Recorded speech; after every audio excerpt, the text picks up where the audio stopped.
रूस और भारत जहां कई बड़ी नई योजनाओं को दुनिया के सामने रख रहे हैं, तो वहीं दूसरी तरफ यूक्रेन के पीएम ने मांगी है भारत से मदद। बचा लो हमारी इकोनॉमी को भारत। आखिर यूक्रेन ऐसा क्यों कह रहा है? जियोपॉलिटिक्स में बहुत कुछ चल रहा है, जानने को आपको बहुत कुछ मिलेगा। आइए जानते हैं इन खबरों को विस्तार से। आपको बता दें, भारत और रूस का संबंध बेहद ही महत्वपूर्ण है। आजकल तो ऐसा है कि राष्ट्रपति पुतिन कोई भी मौका नहीं छोड़ते हैं भारत के बारे में अच्छी बातें करने के लिए। स्क्रीन पर आप देख सकते हैं, बहुत ही बढ़िया तरीके से रूस ने भारत को रिपब्लिक डे की विश भेजी और गदर के गाने के साथ। तो वहीं दूसरी तरफ पुतिन ने भी भारत की नीतियों की तारीफ की। हमने आपको कल ही बताया था। पर इन सब के बीच में ना, ये जो मीटिंग देख रहे हैं आप, ये मीटिंग बेहद महत्वपूर्ण है, क्योंकि इस मीटिंग का मतलब है बहुत सारी चीजें। आपको बता दें, समंदर में भारत और रूस ऐसा क्या करने जा रहे हैं जिसे लेकर माना जा रहा है कि कई समुद्री गलियारे एक साथ रूस बनाने जा रहा है। रूस का कहना है कि वो भारत सहित यूरेशियाई देशों के साथ और अधिक समुद्री गलियारे विकसित करने का इच्छुक है, जबकि अजरबैजान और ईरान के माध्यम से भारत कनेक्टिविटी की दिशा में काम प्रगति पर है, जिसे अंतर्राष्ट्रीय उत्तर दक्षिण व्यापार गलियारा कहा जाता है। व्लादिवोस्तोक चेन्नई का एक और मार्ग भी शीघ्र ही चालू होने की संभावना है। पहला मार्ग रूस से भारत या यहाँ तक कि अफ्रीकी देशों तक कनेक्टिविटी प्रदान करेगा, लेकिन फिर भारत को मध्य एशियाई देशों से भी जोड़ेगा। इसी तरह रूस अपने पूर्व क्षेत्र को भी विकसित करना चाह रहा है और व्लादिवोस्तोक को भारत के चेन्नई से एक अन्य मार्ग से जोड़ने का प्रयास कर रहा है। आपको बता दें, रूसी विदेश मंत्री सर्गेई लावारोव ने कहा कि ग्लोबल वार्मिंग उत्तरी समुद्री मार्ग को सक्षम बनाएगी, जिसमें चीन और भारत की रुचि हो सकती है, ऐसे समय में जब बाब अल मंडेब दर्रे पर बढ़ते हूती हमलों के कारण स्वेज नहर मार्ग खतरे में है। रूस अपने लिए अधिक समुद्री गलियारे विकसित करने का अवसर देख रहा है, जो पश्चिमी नीति के दबाव के मुक्त में हो, और ये चीज यहाँ पर एक बहुत ही बड़ा फायदा ला रही है।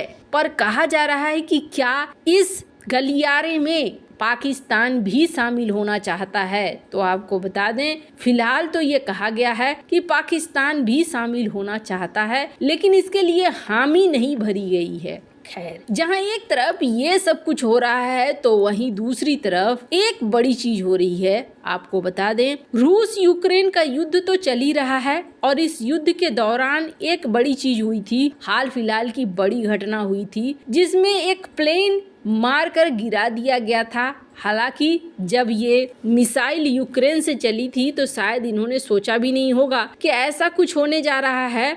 समाचार एजेंसी सिन्हुआ ने एक पोस्ट कर हवाला देते हुए बताया कि जांच करने पर पता चला है कि IL-76 विमान को निशाना बनाने के लिए जिस एंटी एयरक्राफ्ट मिसाइल सिस्टम का इस्तेमाल किया गया, वो खारकोव क्षेत्र के लिपित्सी गांव में स्थित है। इसमें कहा गया कि बेलगोरेड में विमान दुर्घटना स्थल पर दस्तावेज पाए गए जो मारे गए यूक्रेनी सैन्य कर्मियों के हैं। इसी बीच रूसी राष्ट्रपति व्लादिमीर पुतिन ने कहा कि IL-76 विमान पर हमला करने वाली मिसाइल स्पष्ट रूप से यूक्रेनी पक्ष द्वारा नियंत्रित क्षेत्र से दागी गई। पुतिन ने कहा कि यूक्रेनी नेताओं को पता था कि विमान में यूक्रेनी कैदी सवार हैं। 65 यूक्रेनी कैदी, चालक दल के 6 सदस्य और उनके साथ 3 लोगों को ले जाया जा रहा था एक रूसी IL-76 परिवहन विमान द्वारा, जो देश के बेलगोरेड क्षेत्र में दुर्घटनाग्रस्त हो गया। अब उसके बाद जो जांच की रिपोर्ट आई है, वो जांच की रिपोर्ट बता रही है कि ये हमला यूक्रेन के द्वारा ही किया गया। अब रूस यूक्रेन के लड़ाई की जहां तक बात है, तो अभी तक लड़ाई थमती हुई नहीं दिख रही है। पर हाँ, इतना जरूर दिख रहा है कि अब यहाँ पर यूक्रेन को मदद मिलनी कम जरूर हो गई है। कारण साफ है, लाल सागर में खुद ही बवाल मचा हुआ है। पर इन सब के बीच में रूस यूक्रेन के बीच फरवरी 2022 से युद्ध चल रहा है। युद्ध के चलते अब यूक्रेन बड़ी आर्थिक गिरावट का सामना कर रहा है और जिससे उबरने के लिए उसने भारत से मदद की गुहार लगाई है। रूस यूक्रेन के बीच अभी युद्ध जारी है। युद्ध की वजह से यूक्रेन की आर्थिक हालत भी कमजोर पड़ गई है। युद्धग्रस्त देश यूक्रेन ने अब अर्थव्यवस्था को मजबूत करने के लिए भारत से मदद मांगी है। यूक्रेन के प्रधानमंत्री डेनिस शमिहाल ने भारत के प्रधानमंत्री नरेंद्र मोदी को 75वें गणतंत्र दिवस की बधाई देते हुए इनको ग्लोबल लीडर कहा। यूक्रेनी प्रधानमंत्री डेनिस ने इंडिया टुडे टीवी को दिए गए एक इंटरव्यू में भारत से आग्रह किया कि वो पहले की ही तरह छात्रों को यहाँ वापस भेजे, व्यापार को फिर से बहाल करे और अर्थव्यवस्था को हमारी मजबूत करने में मदद करे।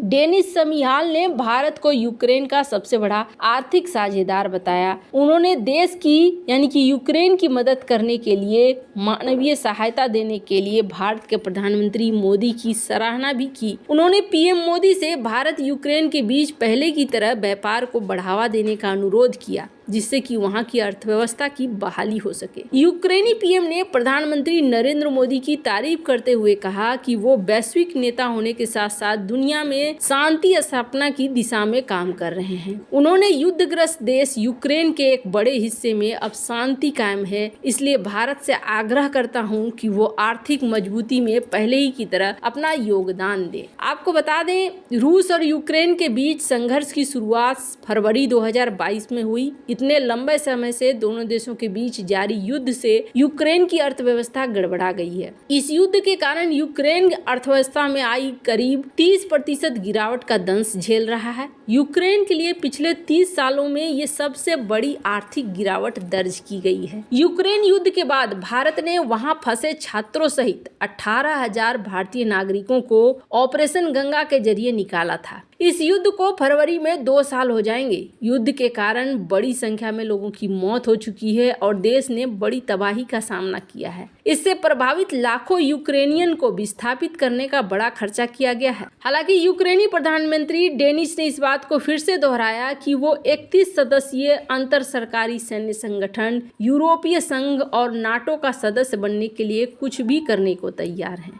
एक इंटरव्यू के दौरान यूक्रेनी प्रधानमंत्री ने यह भी कहा कि अन्य देशों को युद्ध रोकने के लिए रूस पर दबाव डालना चाहिए। उन्होंने रूस के राष्ट्रपति व्लादिमीर पुतिन से यूक्रेनी क्षेत्रों को भी आजाद करने की बात कही। डेनिस शमिहाल ने इस बात को पुरजोर तरीके से कहा कि हमारे सभी सहयोगी हथियारों और मानवीय सहायता को लेकर पूरी मदद कर रहे हैं, बावजूद इसके कि युद्ध के कारण जरूरतें इतनी पड़ गई है कि चीजें थोड़ी कम पड़ रही है। यूक्रेनी प्रधानमंत्री ने तेजी से बढ़ते हुए भारत की तारीफ भी की है, पर सवाल ये पैदा होता है कि भारत एक ऐसे जगह पे कैसे निवेश कर सकता है जहां पे अभी भी युद्ध चल रहा है।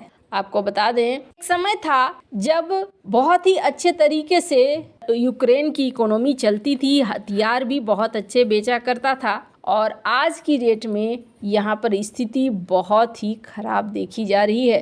खैर, उम्मीद है कि जल्द ही सारी चीज़ें ठीक हो जाएं और यूक्रेन भी अपनी इकोनॉमी को बचा पाए। वैसे आपको क्या लगता है, क्या भारत को यहाँ पर निवेश करना चाहिए या नहीं? कमेंट कर अपनी राय जरूर बताएं। जल्द मिलते हैं अगले वीडियो में नई खबर के साथ।